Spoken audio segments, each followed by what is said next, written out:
大家好啊！今日就嚟到1月2號，就係星期五嚟嘅，就見到指數方面今日就係升零700幾點啊，而見到今日咧，其實成交方面嘅話咧都係比較少啦，得個千零億啦。不過我自己就覺得正常嘅咧，今日就冇北水成交啦。而如果你當北水每日有1500億成交嘅話咧，今日咧係多過2500億成交嘅，所以就其實我自己就覺得今日冇北水以下有1400億成交咧都係接受到啦。同埋其實你見今日升得比較多啦，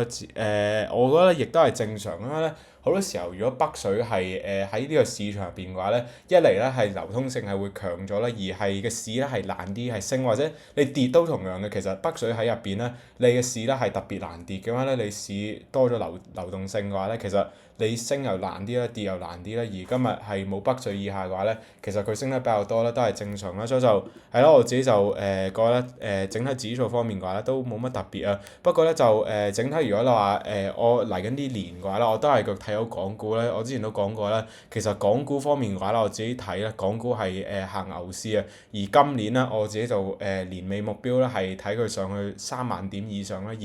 其實3萬點以上嘅話咧，證明港股係行牛市啦。而如果你港股行牛市嘅話咧，自然而然咧係最受惠一隻股份咧，都係隻388啦。始終咧，其實你牛市嘅話咧，成交自然就會多啦。而其實你成交多咗嘅話咧，其實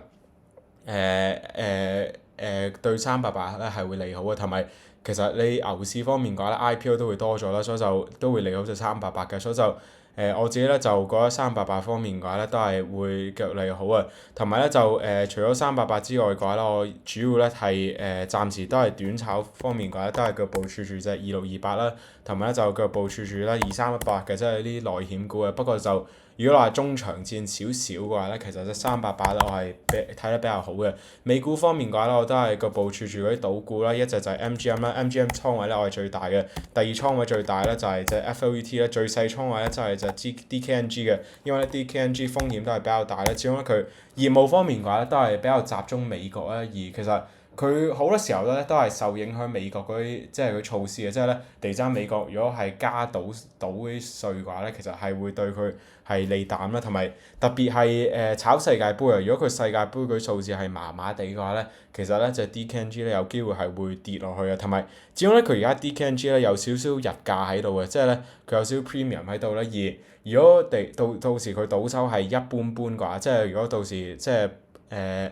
世界盃方面賭收係麻麻地嘅話咧，其實咧佢有機會係會跌得比較多嘅，所以就係咯，我 DKNG 咧即係倉位咧係最細嗰隻咧，而 MGM 最大啊嘛，佢一嚟估值係平啦，二嚟咧其實佢又有嗰個中國業務嘅話咧，我自己就覺得都係做得比較好啦，同埋雖然啊佢中國業務啱啱就出咗啦，係差於預期嘅，不過就你見到佢增長咧，每年咧都喺度咧，你見到佢增長咧係有雙位數字增長嘅，而我自己就覺得如果你有雙位數字增長嘅話咧，係14%增長嘅，如果佢賭收都係做到14%嘅話咧，我自己就覺得都係滿意嘅，因為咧你14%當你Las Vegas 嗰邊跌5%嘅話咧，你最後咧都係 balance 到條數嘅，加上 MGM 又有佢嗰個 digital 嗰個業務，即係咧佢網上賭錢嗰個業務嘅話咧，其實我自己就覺得咧係可以拉到佢做增長啦。而如果佢做到增長，加上而家估值咁平嘅話咧，其實我自己就覺得整體都係值得買入嘅。而我自己就覺得呢隻咧係上50蚊機會都係比較大啦，所以就係啦，就 MGM 方面嘅話啦，我都係繼續持有住嘅。好啦，都冇乜特別啦，就記得我上都唔係投資建議啦，就意見只供參考。記得大家聽完消化好先去做任何操作或者部署啦，就投資係涉及風險啦，任何收益或者損失對本人無關嘅。好啦，就講到收埋，拜。